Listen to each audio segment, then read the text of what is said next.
Straight talk from Israel. You're listening to Israel News Talk Radio. Welcome to Beyond the Matrix with Rod Bryant and Jerry Gordon. Here on Israel News Talk Radio. Unplug, strap yourself in, because you are about to move beyond the Matrix. Hello, this is Rod Bryant. You are listening to Beyond the Matrix here on Israel News Talk Radio, along with my amazing co-host, Jerry. Wave hi to those people on YouTube that are watching us, and we really appreciate it. If you want to watch it and you're listening to it right now, you can go to NETIV online, one solid word, Nativ online, and you can find it under the channel that's called BTM, Beyond the Matrix. We have a great guest aligned for you today, same one we've had a couple of weeks ago and many weeks before, Mr. Stephen Bryen. Jerry, could you give us a little introduction? Steve Bryen is a former Reagan era Deputy Undersecretary of Defense for Technology and Security. He's a known military technologist, and he's a prolific columnist at the Asia Times. But today, he reveals some things we didn't know. Rocket motors exploded essentially in Beirut, meaning Iran is supplying the innards for that stuff. But most importantly, a test of the Arrow 2 missile last week proved the Israelis are on their game deterring Iran's nuclear threat. And that's an interesting development. We also are going to find out, and we're going to discuss a little bit about the peace deal with the UAE and Israel. We're going to talk about the U.S. and Israeli cooperation for the Arrow system, the possibility of having an Americanized system that they can deploy on American deployments for their military. So, Jerry, like we said, Stephen Bryen is always a great host. I mean, a great guest, and full of amazing information, and we never want to miss that opportunity. Just a couple of admin notes. If you want to send us an email, send me an email, or Jerry, Rod or Jerry, at IsraelNewsTalkRadio.com. We'd love to hear from you. And if you are subscribed to YouTube, make sure that you leave us a comment here and there on the show. We really appreciate your comments and input on the show. So if there's, Jerry, you have anything else you want to give before we go to the break? We love your comments, and keep them coming. Yes, exactly. We really do appreciate it. Okay, guys, don't go away. We'll be right back after these lovely messages.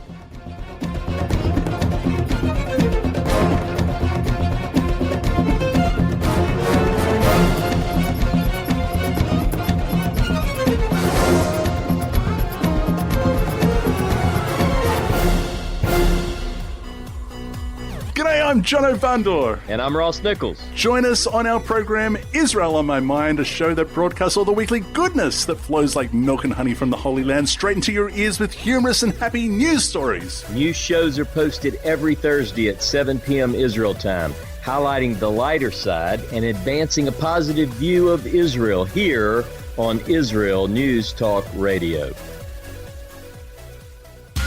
Welcome back to Beyond the Matrix, here on Israel News Talk Radio. I'm Rod Bryant, and we are in the first segment of a 3 or 4 segment show, Beyond the Matrix, here on Israel News Talk Radio, with our great co-host, Jim Gordon, and Stephen Bryen, of course, a guest that we all know, a knight in shining armor with information that we always enjoy hearing. I'm polishing it now. You're polishing your armor right now as we go.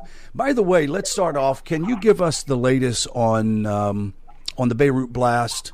What are some of the things that have come out? Some of the prognostication and analyzing the facts. What's new?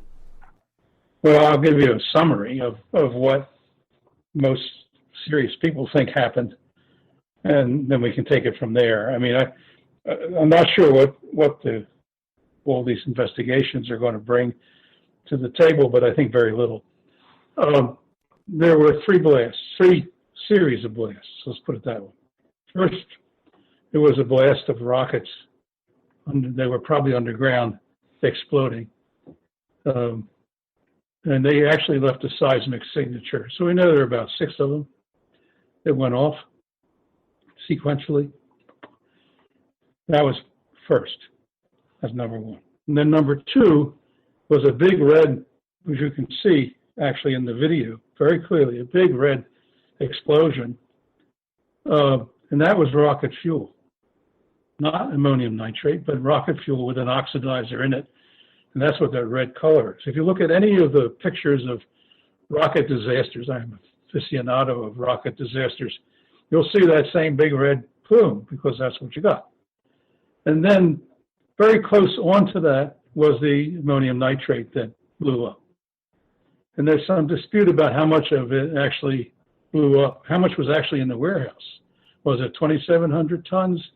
One of the Russians says it was more like 600 tons. Most of the rest of it was already gone. It had been taken out of that warehouse. He says in fact, this guy says that if in fact it was all of it, the Beirut wouldn't be here. I don't know the answer to that, but the stuff was old. It has a shelf life of 6 months. Doesn't mean it won't explode, but it won't explode as efficiently. So there's some questions about that are still not answered. But that's the basic picture of what happened. Now, why did it happen? That's a whole different kettle of fish. The answer is nobody knows the answer. So, comparison, one of our viewers last week responded about the disaster that took place in Texas City, Texas, in the United States in 1947, in which that was 2,300 metric tons or 2,300 tons of ammonium nitrate. Now, the big difference... On the water. The blast radius was about 100, effective 100 miles. People felt the blast. Over 8,400 people injured, 500 something killed. When you compare the two, obviously, when you start adding in rocket motors exploding, this is a big explosion. I don't even know if it needed 2,700 tons to do what it did already. I mean, hey. I don't know the answer to that, but yeah. I know that there have been a number of ammonium nitrate explosions. There was another one in Nîmes in France, around about the same time as the one in Texas. Numbers of trucks have turned over and caught fire and exploded. So it's not an unfamiliar. And of course, it's been used by terrorists, especially in the United States in Oklahoma City. Timothy McVeigh, yeah. Right, Timothy McVeigh, destroying the federal building, the Mura building in Oklahoma City. That killed a lot of people too. And that was hundreds of pounds, not thousands of pounds. And it did. And of course, it included other ingredients. It included fuel oil, a special kind of fuel oil used in racing engines. And it included a form of TNT. It wasn't TNT, but it's like TNT. And then ammonium nitrate was arranged in a shaped charge so that it would penetrate the building. It wouldn't just disperse, but it would aim at the building. So it was arranged in that U-Haul truck that they used in a special way to create a lot of damage. Jerry, go ahead. Steve, you mentioned exploding rocket motors, but we also saw uncovered tunnels following the explosion in Beirut. So what was going on in those tunnels? Well, I haven't been down there to look around. They haven't invited me to peek. And anyway, the Lebanese Army says no such thing. These are sewer ducts or something. Everyone has a sewer that runs right out to the waterfront. It's long been reported that Hezbollah has dug tunnels under Beirut. And the Israelis have reported for a number of years, at least since 2018, that they have a series of workshops, we'll call them workshops for want of a better term, missile workshops, stretching from the dock itself, right where that warehouse, right behind where that warehouse is, all across and ending at just outside of the barrier of the end of the runway of the Beirut International Airport. So these are probably connected by tunnel.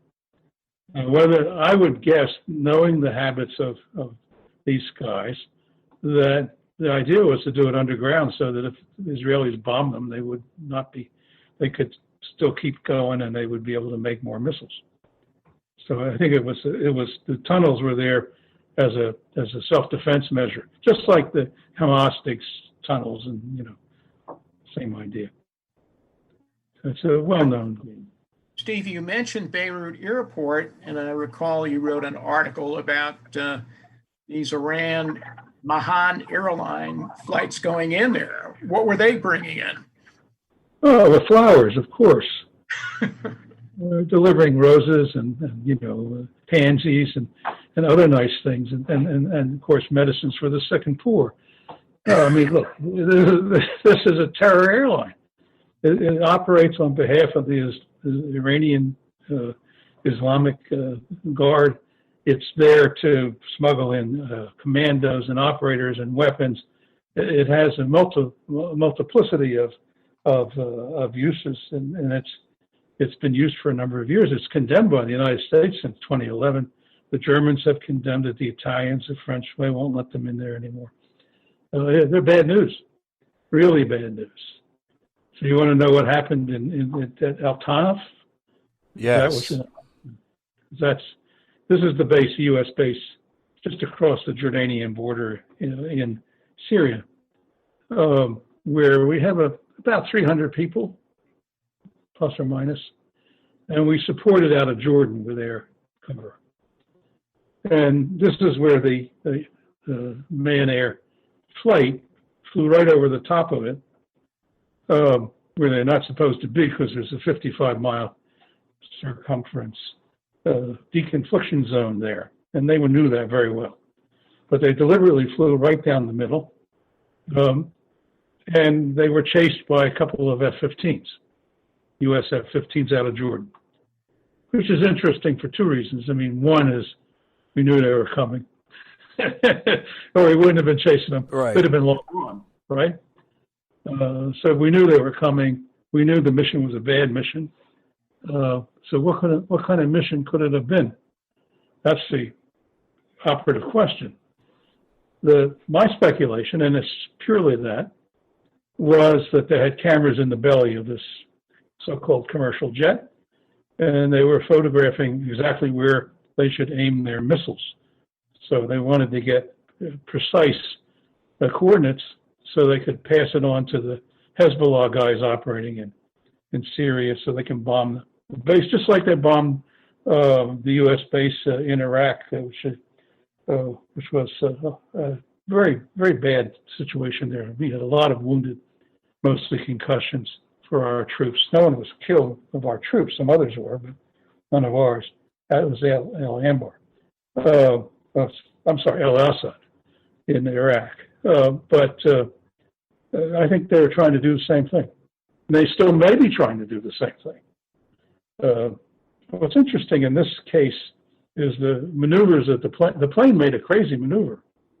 It did a kind of wing over corkscrew. Can you imagine a civilian jet? It's an Airbus. Never, ever with civilians. Doing something like that. I mean, Right. it's, first of all, it's reckless, dangerous. Right. And the question is, why did he do it? Well, either he panicked, which is a reasonable supposition when you see a couple of F-15s, but he did two other things which lead me to believe that wasn't the case. First of all, they called him on the radio a number of times. That is, the F-15s did. And they said, this is the U.S. Air Force, you're over our area, you have to get out of here. They didn't respond to any of those inquiries. The frequencies are well known. These are commercial frequencies. So they're listening, but they weren't responding. And secondly, as the jets approached, and by the way, when we intercept a potential danger like this, we don't just lay on the wing and cause trouble. We keep a reasonable distance, about 1,000 yards, fly a pattern. It's done a certain way. There's no doubt what we're trying to convey to the pilot of the plane, but we're not trying to spook them.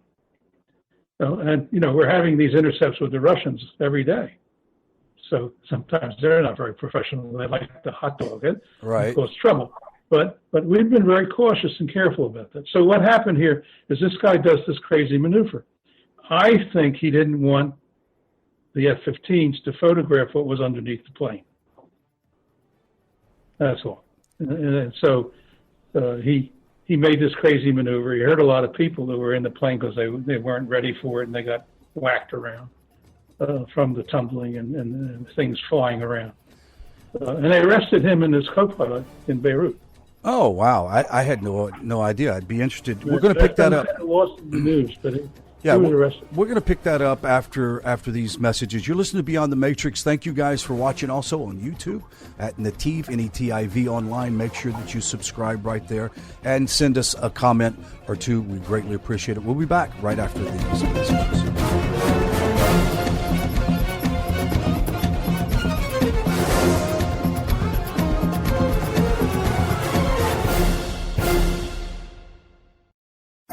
Hi everyone, this is Andrea Simento from Jerusalem, inviting you to drop everything and join me on my show, Pull Up a Chair. We'll visit this week's quirky stories, meet fabulous guests, and discover my Israel. Together we'll laugh, shout, and explain the topics that make us say, hey, we've got to talk about that.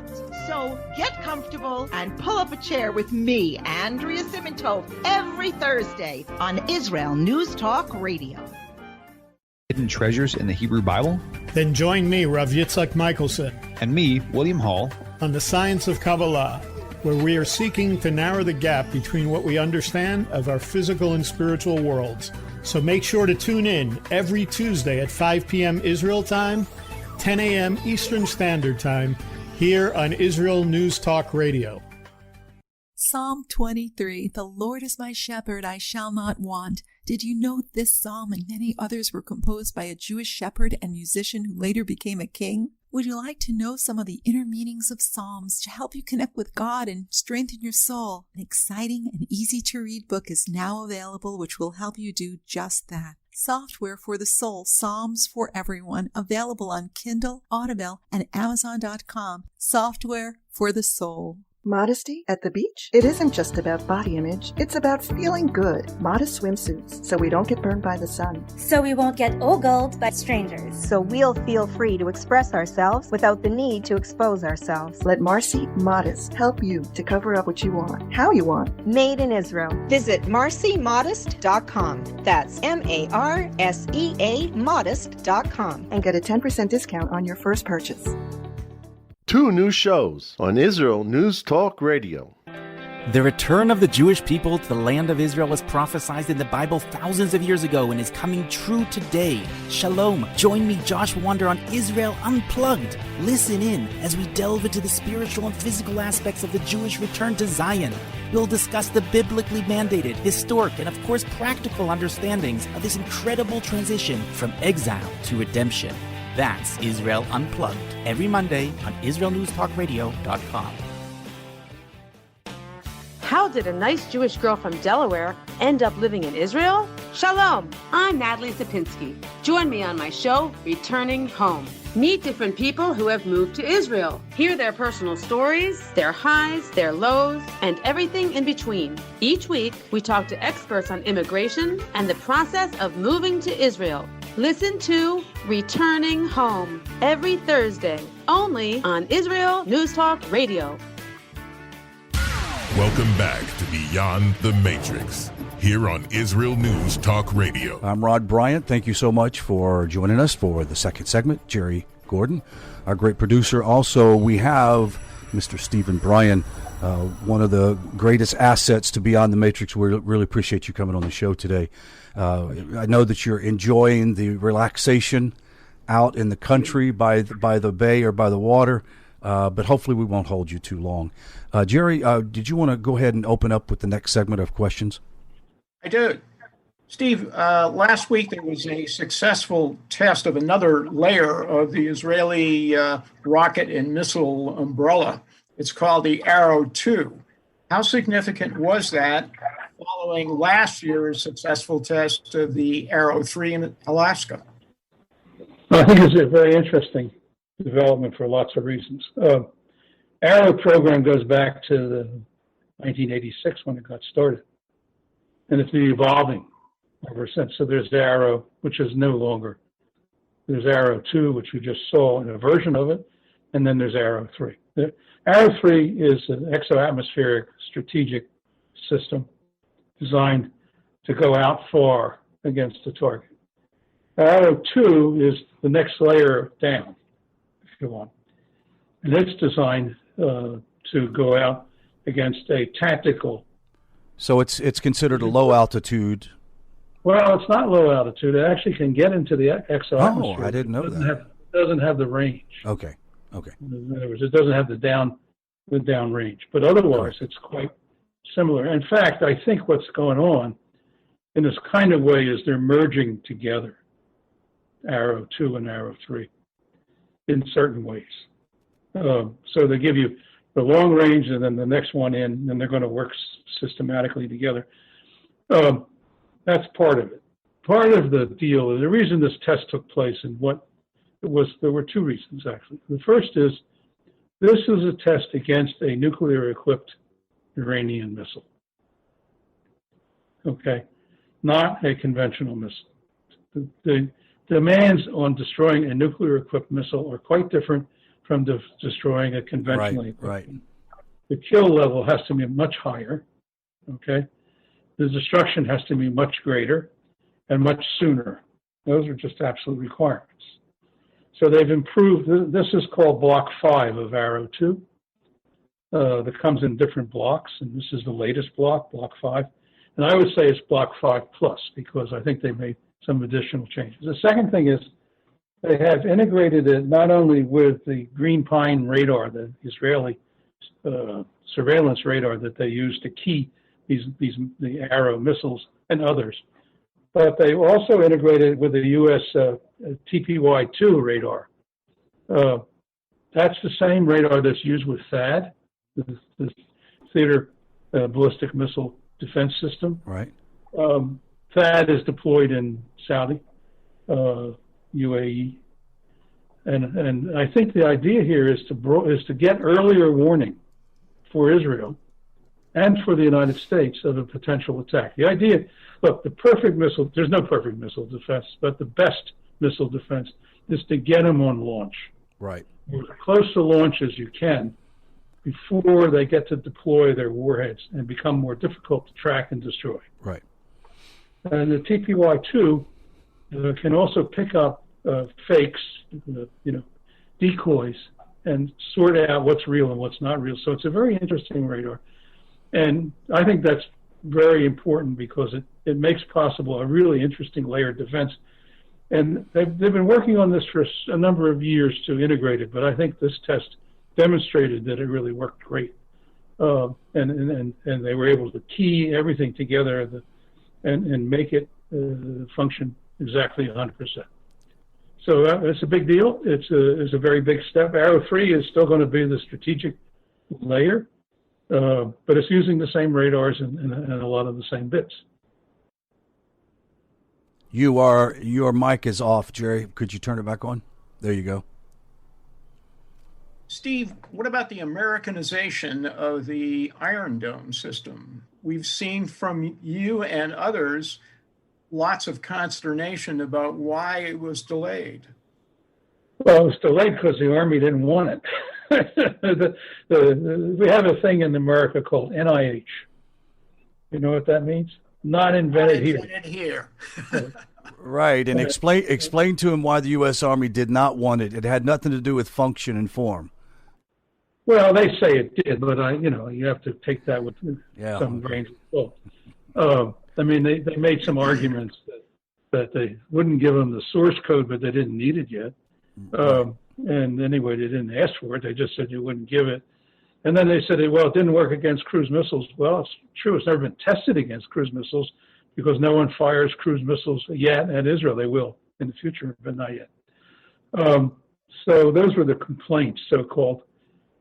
By the same token, we had guys sitting in Iraq, like at Al-Assad, unprotected. And, we should have been getting Iron Dome out there because it works. I mean, it's proven, it's had over 2,000 successful kills against Hamas, mostly Hamas missiles of different types, including the Grad. So it has done a tremendous job. It's been very effective. And it has another feature I really like, and that is that it's able to distinguish between what's going to hit you and what's not going to hit you. And what's not going to hit you, what's not important, they just let it crash. They don't care. They want to deal with anything that's strategically important, significant. Right. The nice thing, it's an automated system where it doesn't require someone to have to go do any deep analysis, correct? The deep analysis is in the algorithms. Right. The system executes. Yeah.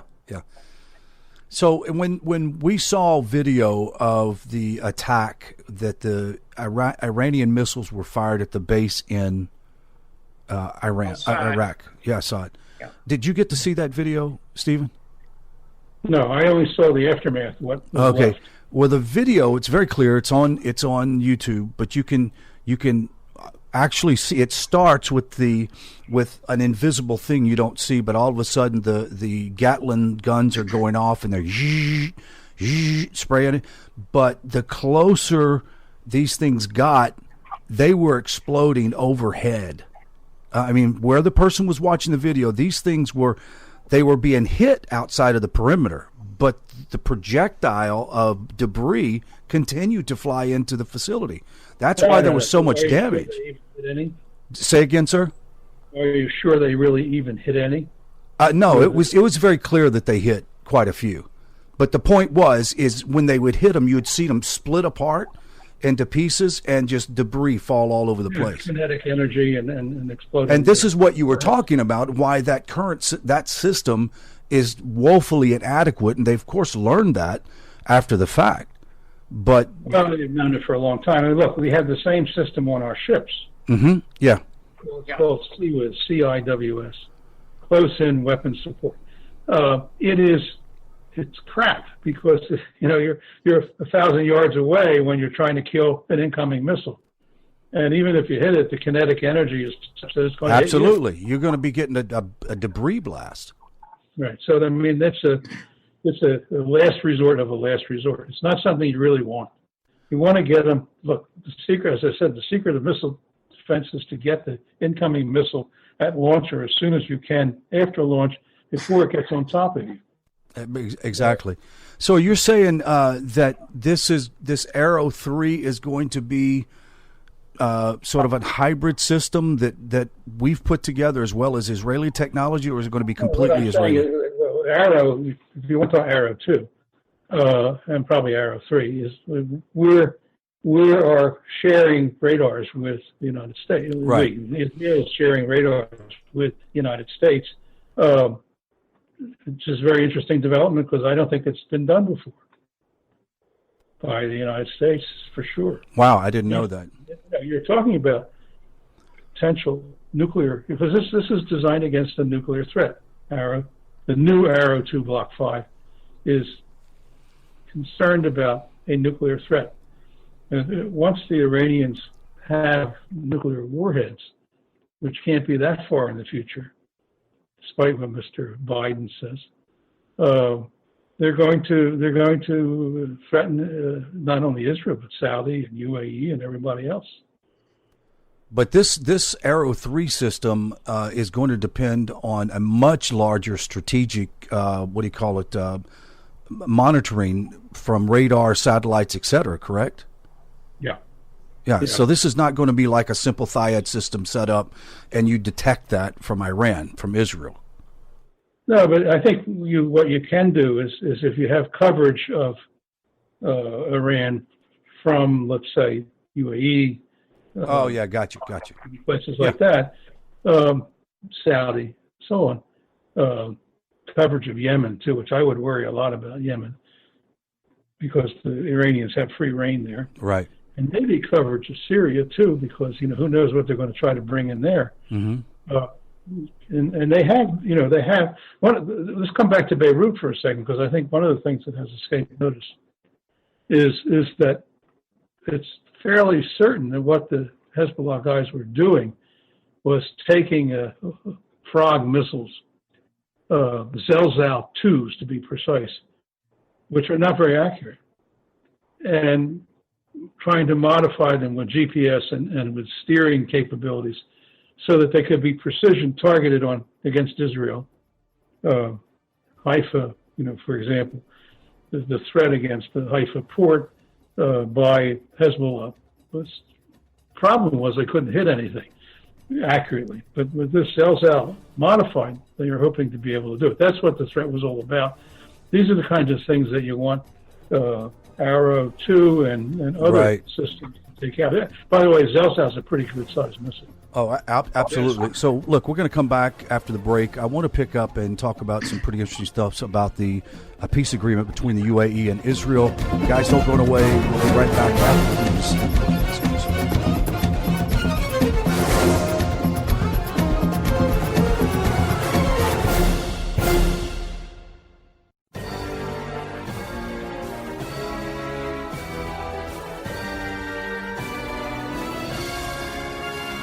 Leap of Faith with Penina Taylor. We live in the age of information, but not inspiration. If you're like me, you're looking to be inspired to reach higher, to connect more, and to grow. Well, if you want to get warm, you need to stand close to the fire. And if you want to catch fire, you need to stand close enough to get hit by the sparks. Join me, Penina Taylor, as we walk with people who have embarked on a spiritual journey towards Torah. We'll uncover what started them on their journey and what truths they discovered along the way. So prepare to be inspired as we take a leap of faith every Sunday at 5 p.m. on Israel News Talk Radio. Welcome back to Beyond the Matrix, here on Israel News Talk Radio. I'm Rod Bryant. We are in the third and final leg of Beyond the Matrix here on Israel News Talk Radio. Thank you guys for watching on YouTube. By the way, you can subscribe and hit the alert button so every time we post a new show up, you'll see it. Also, add your commentary. We really appreciate your feedback. As a matter of fact, last week, you guys have given us some good feedback. We were talking about Beirut, and we've kind of brought that up in today's show. We really appreciate it. We also have Stephen Bryen, our wonderful guest. So where were we at in the melee of discussion? But Gary, do you want to ask the question? You want me to? I'll pop it to him. Go for it. Back in late June, we interviewed two young ladies from our area here in greater Pensacola who are now in Israel. One of them is located at a kibbutz less than 3 kilometers from Gaza. So what's with these balloons, kites, and lasers doing to remove that threat? Well, the balloons and kites are pretty dangerous. They're used to set fires. And they're used to carry munitions. Same with the kites. They're short range, relatively speaking. They follow the wind to some degree. But if they're launched correctly, they cause a lot of damage. A lot of farms, forests have been destroyed. Homes have been burned. And people have been injured because in some of them, they put RPG warheads on them and float them in and hope they put some child's homework assignment on it or some invitation. The kid opens it up and blows them up. It's a terrible thing. It's ugly. It's a war against infrastructure, actually. And against people. It's not against military. It has no military capability, whatever. This is a war against people and infrastructure. The Israelis have been hard-pressed to figure out how to deal with it other than the retaliating, which they're doing right now, I think, as we speak. But one small company is called Opti Defense. It was founded by 3 guys from Ben Gurion University in the Negev. Have come up with a laser killer, if you want to call it that can shoot down the balloons and the kites and even get rid of the little Chinese UAVs that are all over the place these days. Well, they're also using those as well. And it can do it, doesn't care whether they're tied to a string, it doesn't care whether they're commanded or not commanded. It just sees them and shoots them down with a laser. And the laser, it doesn't burn the eyes, but it burns these things up. It's kind of neat. The system's called Lahavor, which means light blade in Hebrew, or in English, rather, for the Hebrew words, Lahavor. And it's now being tested. I don't know if it's fully deployed yet, but the first unit is supposed to be in the field now. Is that a solution? It might be for a while, if they have enough of them. They've got to make them, though. They only have one, and you need a lot more than one. So I hope they succeed. I was very impressed with, first of all, the fact that some civilians came up with this idea and built this thing, found some money to do it with. The company has a net income of, I'm sure even net, an actual revenue of $500,000. Wow. That's the whole thing. That's an amazing success story. But let me ask you, is this a completely automated system that can be set and monitored and sort of at some level forgotten? No. This is not an automated system. This is a system where you see the image, you put the cursor on the incoming. Probably using a task camera of some kind? Yeah, it's using a thermal camera that's right. supported by LD. So if people don't know, it's a camera that could often be put on a fighter aircraft, but it's thermal, and so they can spot it from a long distance, and they can also key a target with that. Correct? That's right. That's exactly how it works. Yeah, but it's not automated. You can't claim that for that. Could in the future possibly be automated, but right now it's not. That is a very brilliant thing. That is amazing. It's a very cheap system. I mean, they're saying my Hebrew's pretty awful. I was listening to the explanation from the border patrol people who were explaining their support of this project. And they're saying, well, it's probably maybe going to cost $1 million. I think it'll cost less. That's very cheap for a defense system. Look, $1 million? That's usually just wasted money on a piece of equipment nowadays. Well, the Pentagon doesn't even count that way. They start, higher numbers. Right, exactly. That's more like it. They didn't have the famous Everett Dirksen line, $100 million here, $100 million there. Pretty soon you're talking about real money. Like real money, exactly. Jerry, go ahead. So Israel has entered into a rather dramatic normalization agreement. It's called the Abraham Accords with the UAE. And yet, not long ago, Israel was engaged in operations targeting a Hamas weapons dealer there. So was this deal sort of payback for that episode? No, I don't think it was payback. I think the Israelis worked very hard to fix the mistake. Let's call it a mistake. I don't think it was a mistake. But anyway, the mistake that they made by doing it in the UAE. Let's put it that way. And so they have been working with the UAE for some time. By the way, across the board, there's been a very strong relationship with the UAE. It's just developed very quickly, but very well, as it has with some others. Maybe Saudi could be mentioned in the equation. So, I mean, what's really going on here is that the geopolitics of the region have changed, and changed in a very dramatic way. It started back in 1977 when Anwar Sadat said, enough of this war stuff. This is ruining our country. It's ruining everybody. No one wins. Let's do something about it. And I think that it had a long pause. But with the rise of Iran, the equation has changed yet again. And everybody in the Gulf is really worried about the Iranians. And so is Israel. So they have a common agenda. And then I think they're also discovering that they can get along. So it's pretty neat. And, they have differences. There's a huge difference over the Palestinian question. That's not going to go away. They probably have some other differences too. But I mean, I think the bottom line is that these are countries that ought to be cooperating, and they are cooperating. And this peace agreement, I think, is, as people are speculating, this is the first of mine, and even Netanyahu saying there's going to be more. And I think there will be, in one form or another. There has to be, because that's the only way. The regional cooperation is the only way these guys are going to all survive.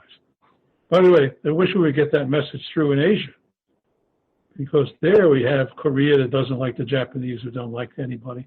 And then we have the Taiwanese who are excluded because they have some disease, smell bad or something.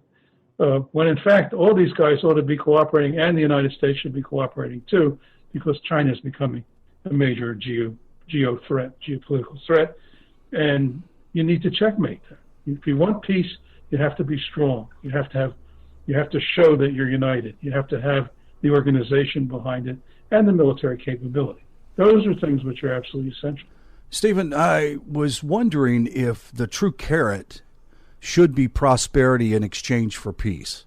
Because in reality, that's what's going to happen to the nations that do come together with tight compacts and peace agreements so that we can have joint prosperity. I mean, because isn't that where it's really at? And why do you think the UAE would be approaching Israel at this level?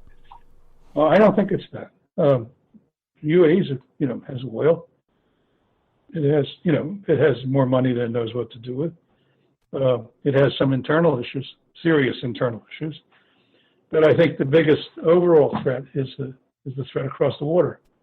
So you believe that Iran is pushing this, is the nexus for the UAE's response? It didn't hurt to have Iran doing that. I mean, could it have happened without the Iranian threat? Maybe. But the urgency wouldn't be there. I think the urgency is there. I mean, look, we know the Saudis are talking to the Israelis every day. They're looking to get help on defending against cruise missiles, defending against rockets, it goes on and on. Defending against terrorism. All these things are things they are very concerned with. These are moderate states with moderate politics. They're not democracies, but they're moderate, and they're friendly to the United States, and they're friendly, to Western ideals. So it's very important to help them out. Let's call it that, and they have to help themselves out. So this is one way they're doing it. What do you think that Mossad's role in making this happen?